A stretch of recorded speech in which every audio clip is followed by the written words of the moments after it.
today I'm using the Volition 10-foot 2-weight JL Jeremy Lucas. It's a true action 2-weight, meaning that we've tried lots and lots of blanks and different competitors' rods. You'd buy a 0-weight, it was a 3-weight. You'd buy a 2-weight, it was a 4 or a 5. A true 2-weight should be quite a soft, progressive bending action. It has to be because it's a 2-weight. Not many rods can actually nymph and dry.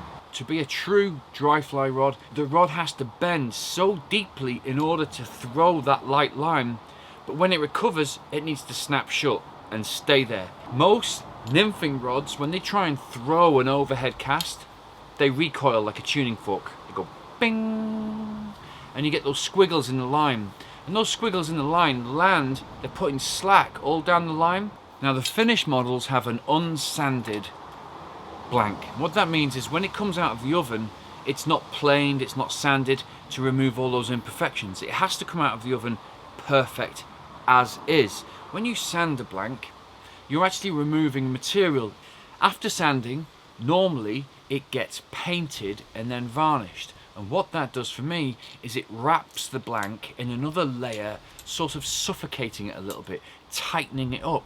So we left it completely unsanded and unpainted. One of the main things that can really affect a rod's performance are the guides. This rod has two K-series anti-tangle strippers with inserts that are actually from 2009. They're retrofitted with a technology from 2009. Why? Because I tested and tested and tested and tested and tested guides of every single type, and they were the best. They reduced friction by 30%. If we can reduce friction along the entire length of the guides, it means that we have less effort to cast, we can have a fuller action rod, it means that the line will fly truer and straighter, and it means there will be less slack in the presentation. That is a dead straight 70-foot cast on a 2-weight, and there's a fish. I can carry a lot of line, keep it in the air, look for fish, look for fish. When I see one, just lay my cast down. I've only got 5 foot of 3-pound tippet on. Oh yeah, I got him. That fish took subsurface. I didn't even see a rise. I just felt and I saw the line twitch. That's what you want, that full bend of that rod there. Now, I've got something much bigger on, just to mix it up. Something to, I don't know, stimulate them back because they've gone a bit boring. Oh, he took that, didn't he? There's another swamp. So I'm doing well on a mixture of small dries, big dries, spiders. I think I'm going to move, not because I can't catch more fish here, but just to mix it up, for why not? So now we're short range. This line's got a 12-foot front taper.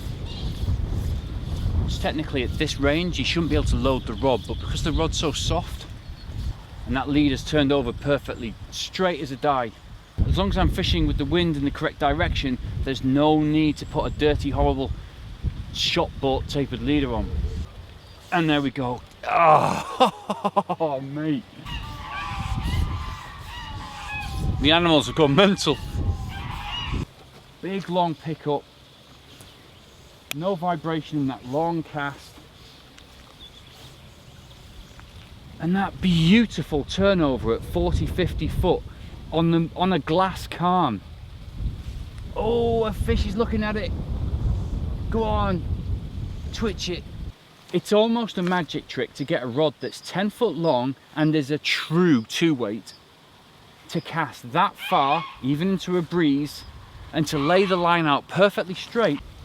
You just pick it up and smoothly let that line do the work.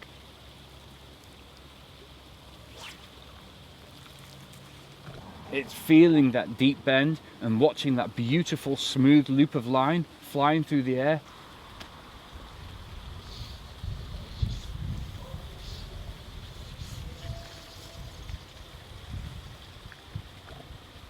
Very delicate lay down, so delicate. There we go. Line slip. it puts a barrier between the water and the line itself. It's much easier to pick up. There's no vibration in the line as it's going scraping through the guides, so the loops have more speed and more stability.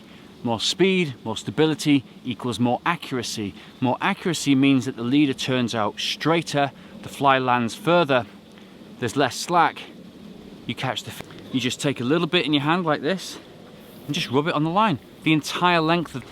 So now when I'm making my pickups, everything's much cleaner.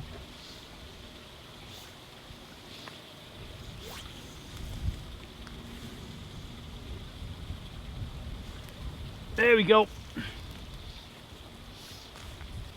That was a humongous cast for a 2-weight in a flat calm. And so the whole system came together.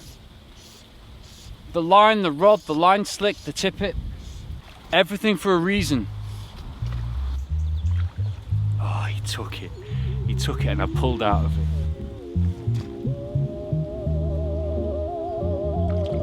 Look at that, that's a full bend. A full bend. Give it a twitch in this wind. And there we go. Oh, mate. Seriously. He took it and spat it.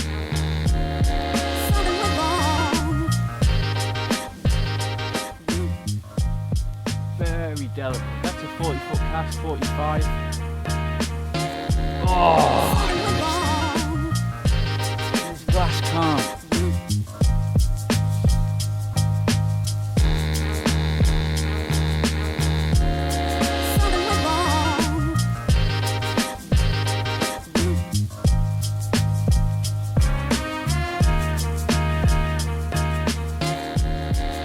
That is arrow straight.